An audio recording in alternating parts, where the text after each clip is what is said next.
D-Series. The engine we're going to talk about now is included in the top 5 of the most reliable engines in the world.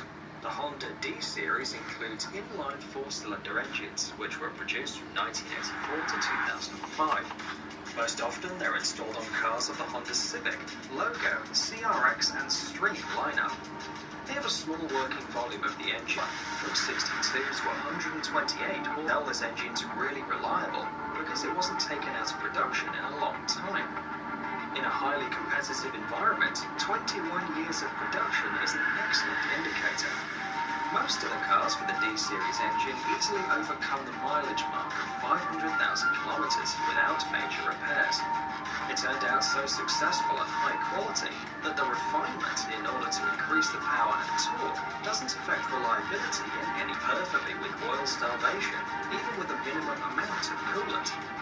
There are cases when the cars reach repair shops without oil at all.